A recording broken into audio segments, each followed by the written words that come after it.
As we are getting closer and closer to the end of a decade, I'm getting to the realization that we are no more than a speck of dust in the infinite body of the universe, because all come from dust, and to those all returns, all Lord Jesus Christ, it was all from doom. I wanted to talk about what have been my favorite video games of these last 10 years. Also, I am aware that based on the calendar we use, the decade doesn't really end this year but the next, as the count started in the year 1 AC and not the year 0, but also I refuse to accept the 2020's decade is set in 2021, okay? Okay. So, let's get started with my top 5 video games of the 2010s decade.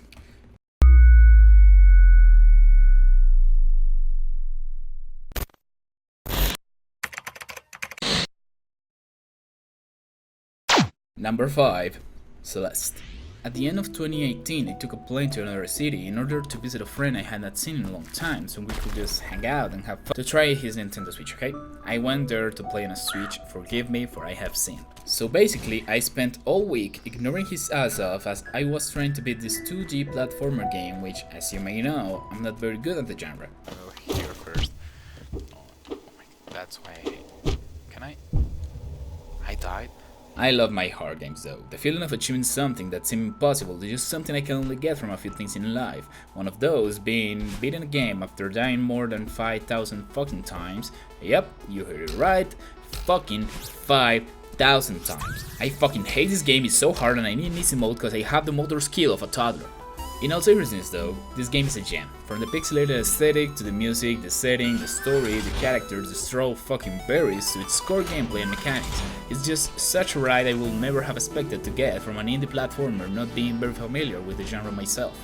This game opened my eyes to the works of art that lies in these kind of video games and took me to the games like Ori and Blind Forest, which has become one of my favorite games of all time and would have been in this spot if it wasn't because Celeste was my first love.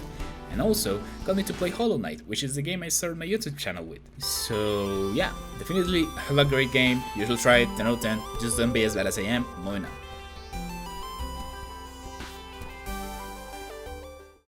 Next we have God of War 4. Please don't hate me for what I'm about to say, but I haven't played any other God of War games besides this one. Wait, don't leave yet, hear me out. First of all, the first PlayStation console I ever had was the PS4, so I didn't really have the option of playing the majority of the games, as they mostly were for PlayStation 2 or 3. Then they released them for PS4, but you know, Hack and Slash game fucking sucked. I cannot really tell you why, but I get bored so quickly with these kind of games, just smashing buttons randomly and getting better results than when I'm actually trying to be aware of what I'm pressing. That's why I also don't like fighting games as Mortal Kombat or Smash Bros.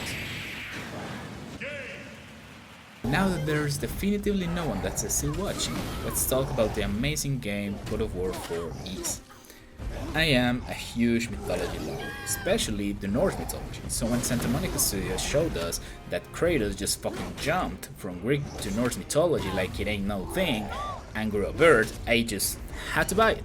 The Dark Souls-like combat definitively had nothing to do with my decision, nor did the absolutely stunning cinematic directing, the whole game being a second shot, hiding loading screens, the non-obligatory content almost being another complete game, the acting, nor the absolutely perfect way Kratos says boy,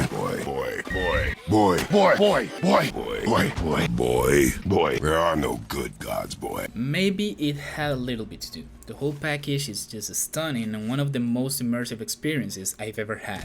I cannot wait for the next game to come out, and I actually went and watched entire playthroughs of the other games because I'm a poor college student trapped in a third world country and I can't really afford more than a game a year. Quiet.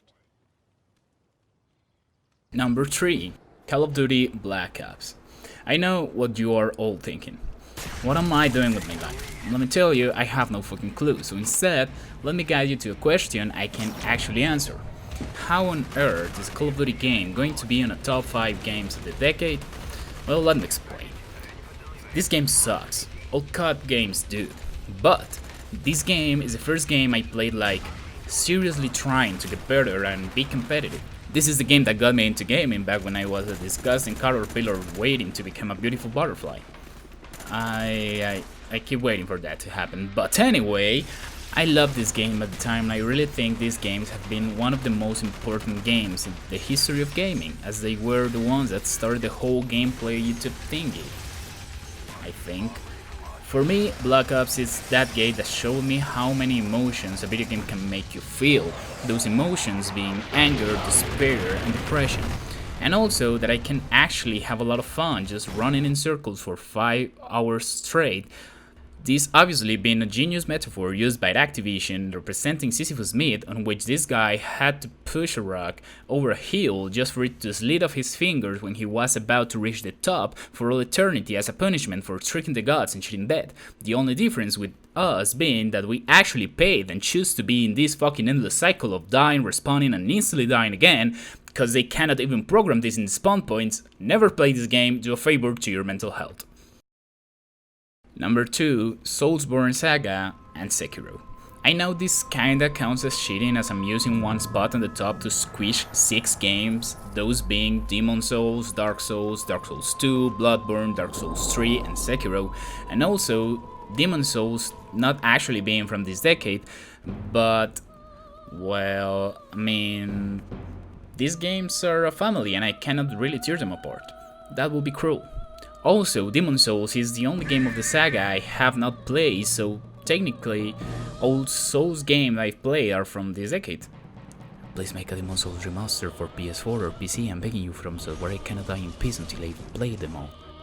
And last, but not least, is my top and I make the rules, so shut up. Now, to summarize these games, I'm going to keep up with the family analogy. So, first, Demon Souls is like the grand-grandfather that stole grounds from natives in order to make a huge house all his descendants could live in and keep the family legacy, but after a time, even his son forgot about him and don't really mention his name in the most remote of conversations. Then we have Dark Souls being the father full of cool stories, handsome as hell, has everything under control, and actually gave his 3 sons a family business for them to carry on. Out of these 3 sons, the firstborn is Dark Souls 2, which is kind of the black sheep of the family, who tried to change things a little bit and just ended up being a mess of experiences tied together with duct tape, but you know what? He's still a soul, and even the weirdest bit of the family has some quality blood in it.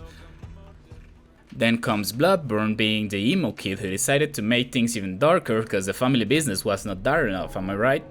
He's the kid all people think is very cool, but at the same time think he might tear their elbows out if they try to approach him. And they are not wrong.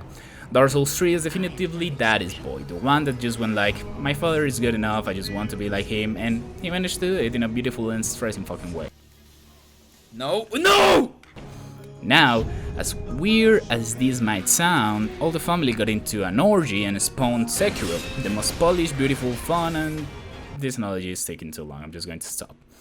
So, in conclusion, these games share for me the most awesome story, if you watch the million-hour-long videos talking about the lore, gameplay, combat system, settings, soundtrack, enemies, curve of learning, and skill-based ways of dying I've ever seen. And after you've seen these death screens a million times and are actually able to beat them, you will get the most amazing feeling of achieving something when you really have not, and to the point that a lot of games kinda seems dull to me as they cannot get me as excited as the Soulsborne Sekiro saga has. So I just end up playing them over and over and over again, and eventually I'll actually get brain damage from the stress. And finally, number 1, Skyrim. This game has everything I could ever ask for. Nordic setting, dragons, swords, magic, talking dogs, hot babes, and drugs.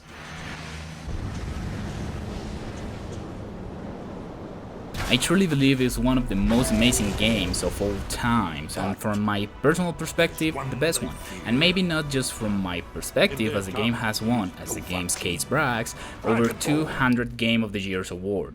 This game has just amazed me to my guts, and it has scared me for life. And that's not just for the sake of saying it, but it actually has. I got a tattoo based on this game. I've played this game so many times that I actually feel I know it better than I know myself. That's why when this meme showed up, it really got to me, as I've seen this intro a ton of times. My love for this game is so huge that when my PS4 just randomly decided to delete my 100% Far Cry save file, my almost 100% God of War 4 save file, my Bloodborne save file, and my not even nearly 100% save file, and Skyrim, because this game is seriously infinite, I was like, well, here we go again. And after all these years, after playing it over and over again, I still find joy in this video game and actually new things to do every time I put the disc on my console. And I still get excited every time I hear that iconic Because that's what I love about video games, that they are one of the most touching and marking artistic expressions humankind has ever created. They are the portal to all kinds of universes, eras, and stories we can imagine.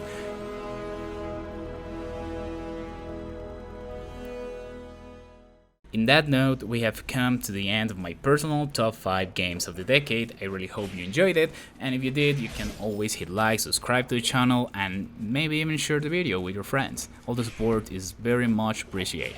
I hope you all had a Merry Christmas and have an amazing New Year. Love you all. Bye.